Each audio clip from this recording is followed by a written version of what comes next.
I recorded this podcast a first time and then realized I did not plug in my microphone. So here I go again.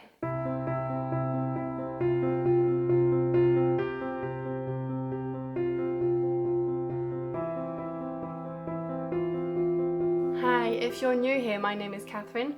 I live in the French Alps and I share my knitting journey here on YouTube and on my Instagram account. Today I wanted to recap everything I knitted in 2024, so grab a cup of coffee, a cup of tea, or your preferred beverage and let's jump in. I have my notes down here, so that's why I'm looking down. 2024 was my first year of consistent knitting. I did start a jumper in 2022, but then I didn't work on it regularly. I put it down for a few months before picking it back up again late 2023 and finishing it in November of that year. And this is the sweater I'm wearing right now. It's the sweater number 18 by My Favorite Things Knitwear. It was my first big project when I started knitting again, and I made some mistakes, and I find it interesting to note what I learned from these mistakes and realize how much I've grown in my knitting since knitting this jumper. I'm just gonna let my cat in. So I did not finish this in 2024, but I still found it interesting to talk about it because I did learn a lot from this. First of all, it's an oversized drop-down shoulder construction, knitted in the round, top down. It only uses knit and purl stitches to create the textured pattern that runs through the whole garment. It has this nice detail on the shoulders, which gives it that little extra finishing touch. I chose this pattern because it wasn't a simple stockinette stitch design. I wanted it to be interesting enough. It looked easy, but also interesting because it had this motif, this design that was made only using purl and knit stitches. And it was an easy pattern indeed to follow. It was perfect for a first project after not knitting for a few years. I used a drop Selima in colorway wheat, held together with a drop skilled silk in colorway beige, which gave this creamy beige color that I really like. I actually wanted to go for a lighter kid silk color, but I didn't realize that this beige color was so dark, and I was a bit surprised when I received it and disappointed. But when I started knitting the gauge swatch, it blended well and really gave this nice color, which I really liked. I wore this jumper a lot last winter. It was my go-to sweater to wear at home, to feel cozy and warm, and the yarn did pill, especially under the arms. You can see we have some nice pilling here. Don't know if it's... We have some nice pilling here.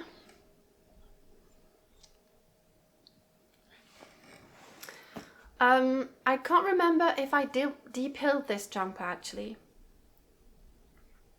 I don't think so. And if that's the case, it hasn't pilled that much considering how much I've worn it, to be honest. Yeah. So I did make two big mistakes with this project.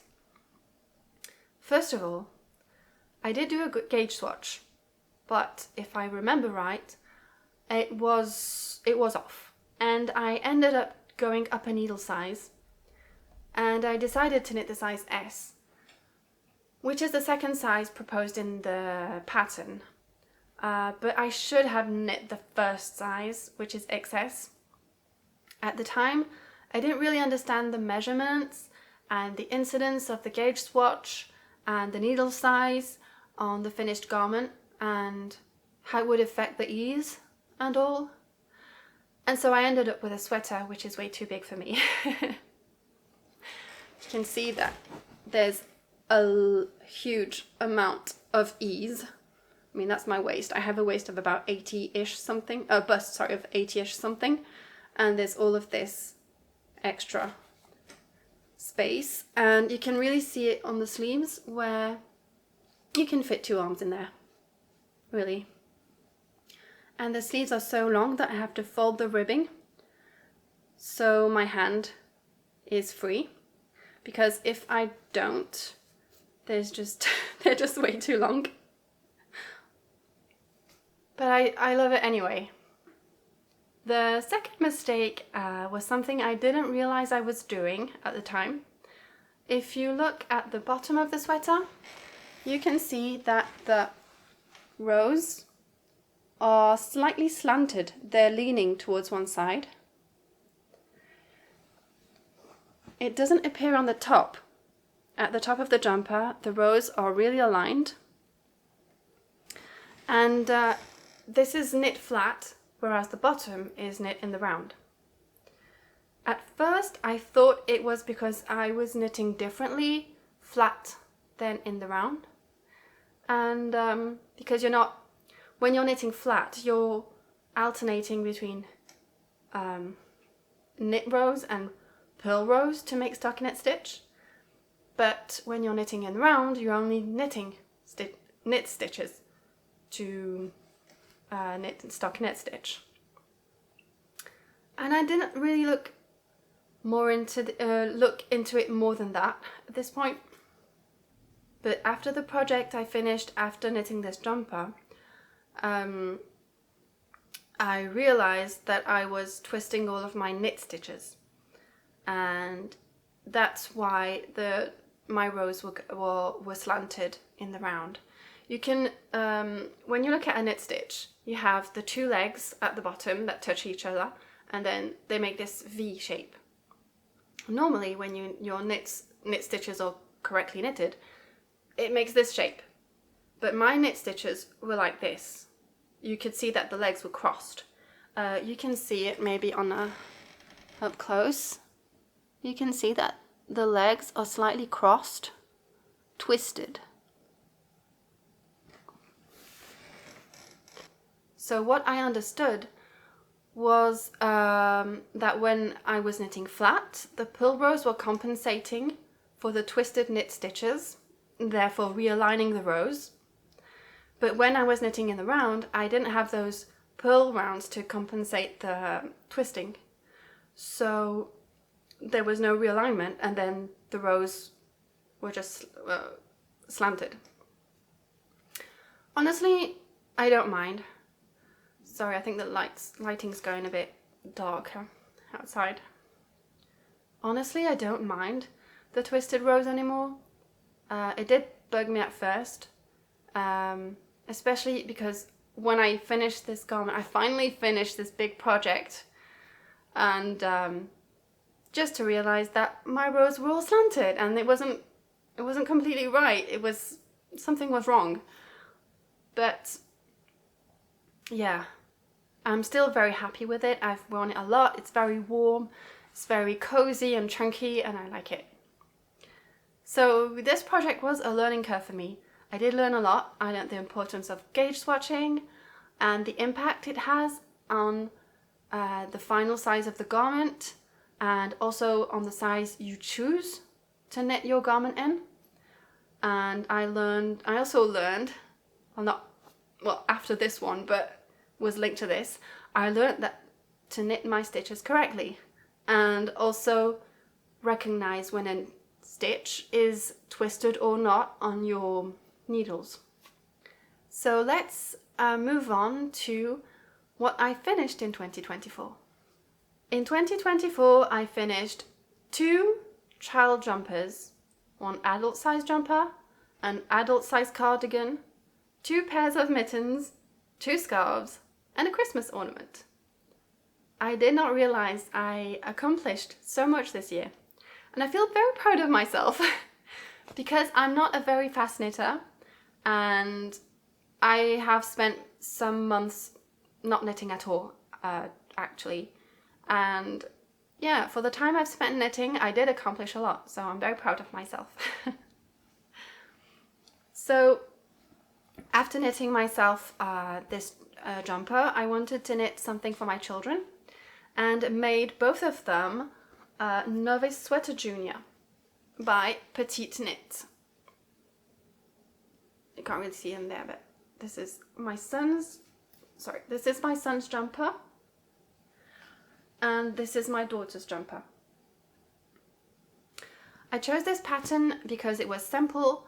It's a top-down yoke pattern design, knitted in stockinette stitch and ribbing in the round, and I wanted a yarn that was that had speckles of colour in it to make the jumper more interesting. So I went for We Are Knitters, the Petite wool in colorway Colorado for my son, which has, so it's got a cream base with orange, brown and grey and black speckles of colour in it. And I went for Flamingo for my daughter, which also has a cream base but has some bright pink and grey and black speckles. My children love their jumpers. They wear them a lot. They're really warm, so yeah, they really love them. And I have to say that the yarn has pilled tremendously. I already depilled them once, and I need to depill them again. The Petite wool is a single ply yarn, and I didn't know this at the time, but it's a yarn that tends to pill a lot because it doesn't have, when it's plied, it has more structure. So the fibre has more structure, and then therefore it doesn't pill as much. Well, I think. I mean, I'm sure there's lots of exceptions and different things to take in consideration, but single ply yarn pills. Another problem I had with this yarn is a difference in colours from one skein of yarn to the other. I ordered the yarn online and therefore could not choose the skeins of yarn myself, and I ended up with one of the skeins from the Colorado colour was very, very pale with no dark black or browns, or it was very, very, yeah, very light. And then I had another skein that was very dark because it had lots of colour in it. And so you can really see it when you compare the top of the sweater with the bottom of the sweater. At the top we have small specks of colour, and then at the bottom we have these big lines of colour showing through. I think it's even more, you can see it even more on this side. I mean, there's a huge difference. At the time, I didn't know about alternating variegated yarns to avoid this problem. But you learn by making mistakes, and by watching YouTube videos, and by watching other people's podcasts. They are very quick to knit up because you're knitting at a 16 stitch gauge. I have to stop saying gauge. On 5.5 millimeter needles.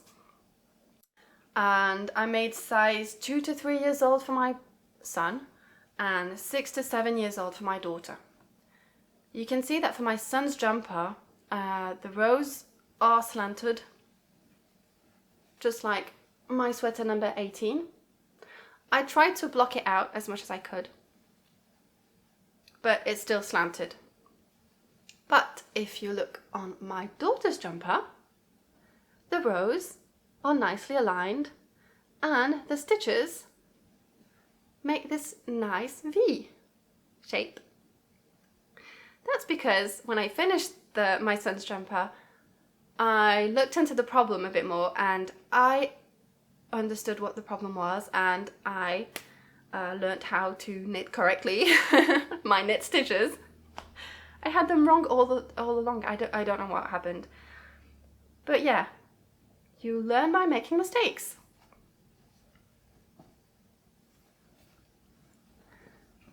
My next finished project of 2024 is the Beaufort 5 cardigan by Isabell Kraemer. So it's not easy to show cardigans on camera like this. Don't know if you can really see anything interesting. Might put a picture up instead. I talked about this project in my first podcast episode, so I'm not going to go into too much detail right now. So if you want to hear more about it, please go and check that video. It's my first podcast. The cardigan is worked top down. It has simple stockinette stitch on the sleeves, like this. And also a nice textured pattern on the back and on the front, with ribbing starting at the shoulders. I learned some new techniques with this project. It was my first time using German short rows at the neckline, and also adding an I-cord edging around the sides of the ribbing. I found some helpful videos online for each technique to understand how to make them. I didn't have any problems with the German short rows, but I did find the I-cord edging very long to do. It was quite tedious, in my beginner's opinion. But I really like the textured design. It was really easy to knit. It wasn't very difficult. It was knit stitches, and then you knit 3 together, and then, I mean, it was really easy to do. I made one big mistake knitting this garment, and I talk all about it in my first podcast episode, but I used a basic cast off for the body, which was a huge mistake. Because when I tried it on for the first time, I pulled the sides towards the front to bring them together, and the yarn at the cast off broke. So I had to unravel all of my bind off and used an Italian bind off instead, which was a good idea because it gave it a lot more elasticity. So that was another learning point for me. I also feel that I could have made the cardigan a bit bigger, maybe size it up, because I think a bit more ease would have been nicer, but I still like it. Also, my ribbing at the sleeves is quite short, and I think I could have made it a bit longer. But apart from that, I really like it. The yarn I used for this was the Durham Natura Ulysse in colorway Poivre Blanc. It has a rustic feel to it, but it's not scratchy at all, so it's really nice. Next, my beloved Terracotta Sweater by Lene Holme Samsøe.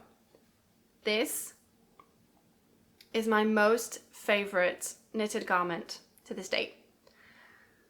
I truly love this. It's a lovely top-down colorwork design. I chose this pattern because I just fell in love with it when I saw it online, along with the porcelain sweater. But what I liked in this design is the textured parts between the colorwork. And I found that this made the design more interesting. And I was obsessed with the project. I picked it up whenever I could, whenever I had the chance, and quickly made lots of progress on it. I'm not a very fast knitter, but I managed to knit this up in about a month. I did put it down for a month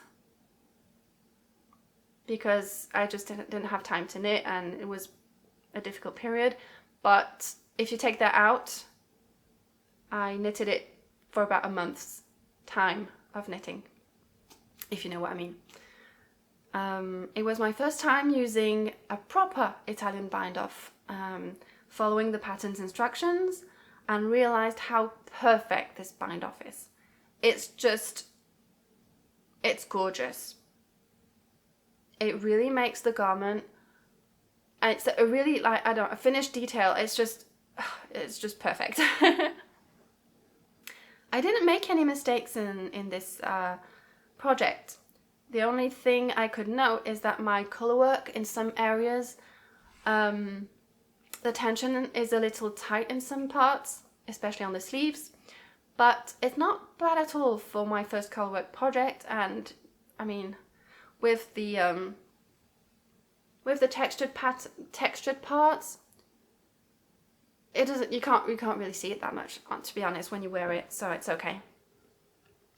So for the background color, I used Sandnes Garn Tin Pigment, which is the suggested yarn, in colorway 2641. I'm not gonna try to pronounce the name of that color. Held together with Drops Kid Silk in colorway Marzipan, which I already had in my stash.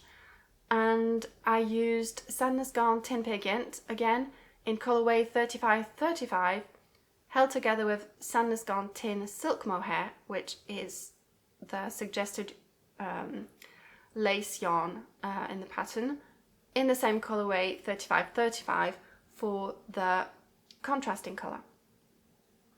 I'm not going to go into more detail now, so if you want to hear more about it, please go and check my first episode on my channel where I talk all about it.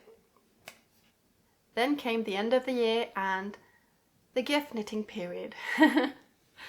I decided last year, in 2024, to gift knit some accessories to family members who have their birthday around Christmas.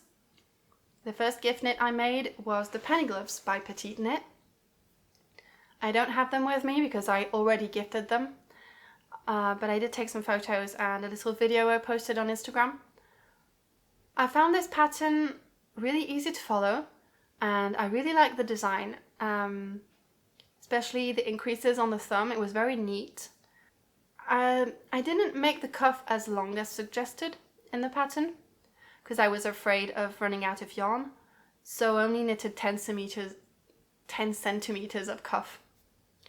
I used Lene du Val-Gaudemar Sable in colorway Tango, which I bought at the Knit Eat Fiber Festival in Lyon in October.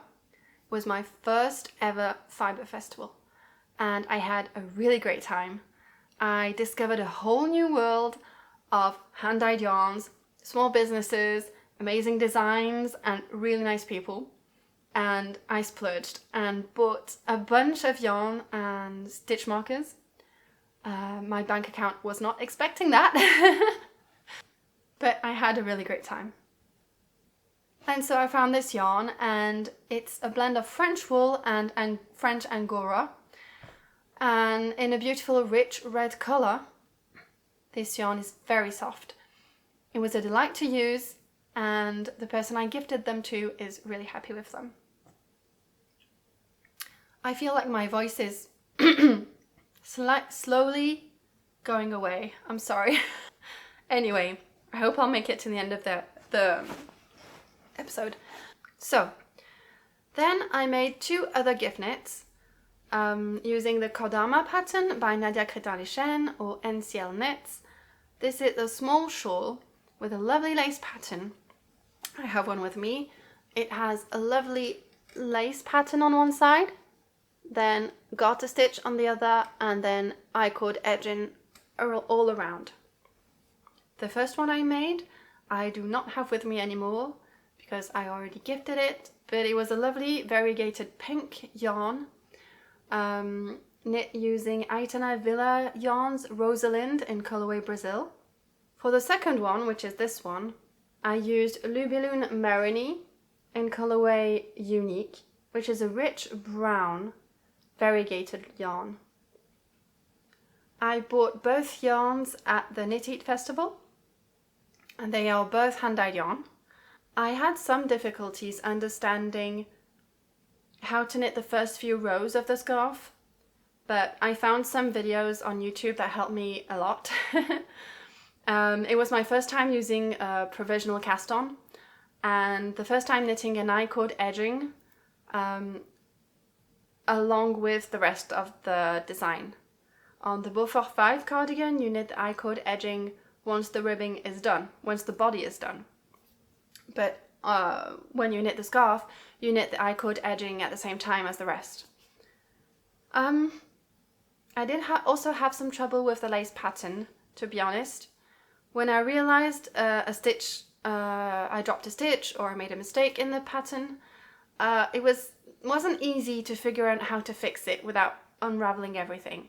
It's not as easy as a stockinette stitch, because when you have a stockinette, it's just knit, knit, knit, knit, knit, and then you've fixed your drop stitch.